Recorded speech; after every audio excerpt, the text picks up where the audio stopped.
I fell in love with the girl from the wrong train. I wasn't supposed to be on that train, that's the weird part. If my manager hadn't kept me 30 minutes late at work because of some last-minute report, I would have taken my usual 7:10 train home like always. Instead, exhausted and annoyed, I caught the 7:40, and that one decision completely changed my life. The train was almost empty when I got on. Just a couple people scattered around pretending not to look at each other like commuters. Always do. That's when I noticed her. She was sitting by the window with giant silver headphones on, reading one of those tiny paperback books with folded corners. She had this oversized brown sweater that looked way too warm for summer, and every few seconds she'd brush her hair behind her ear without even realizing she was doing it. I don't know why I noticed all that. I just did. I sat across from her and tried not to stare like a psychopath.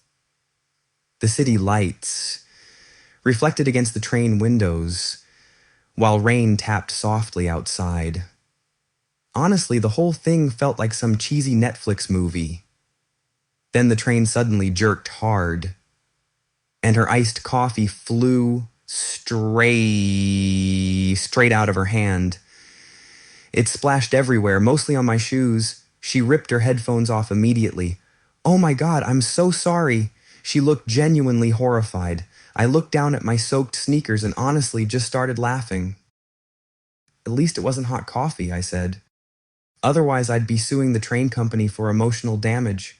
She laughed instantly, and that was it. That was the moment. You ever meet someone and immediately feel weirdly comfortable around them? Like your brain skips the awkward stranger phase? That's exactly what happened. Her name was Mia. She worked at a small bookstore downtown and was taking the train home after covering someone's shift. We started talking about books, movies, music, childhood memories, the weird smell inside every subway station, literally everything.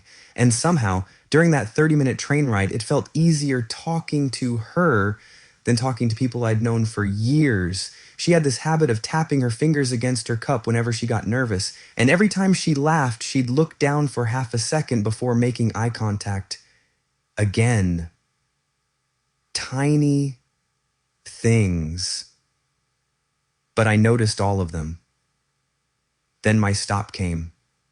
The train slowed down, the doors opened, and suddenly panic hit me because I realized something terrifying. I didn't want to leave, but asking for her number felt impossible. What if she was just being nice? What if I made things weird? So I stood up awkwardly and said, "Well, this is me." She nodded. "Guess this is goodbye then."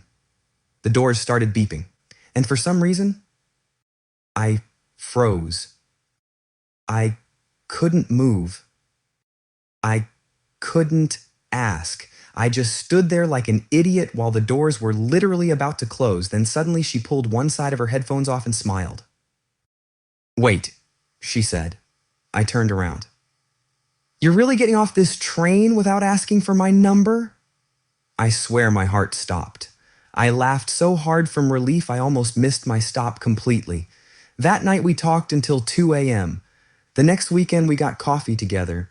A week later, we had our first date. 3 weeks later, she stole my hoodie and never gave it back. And somehow, without either of us planning it, we became inseparable. For 8 months straight, everything felt perfect. Then one night we were taking the train home together again after dinner. Same line, same seats, rain outside again, and she suddenly looked at me smiling. "You know something?" "What?" "That coffee spill wasn't actually an accident." I stared at her. "What do you mean?" She started laughing so hard she covered her face. Then she admitted the truth. Apparently, she noticed me the second I sat down across from her. She caught me looking at her reflection in the train window. Not directly at her, at the reflection, and according to her, I looked weirdly nervous but kind, so she panicked, and when the train jerked, she squeezed her drink too hard and dropped it everywhere. "You ruined my shoes because you thought I was cute?" I asked. She shrugged. "Worked, didn't it?" I still laugh every time I think about it. Sometimes life changes because of huge decisions, and sometimes it changes because a girl spills coffee on your shoes on the wrong train. We still ride that train together sometimes, and every single time she looks down at my sneakers and says, "Best accident I ever caused."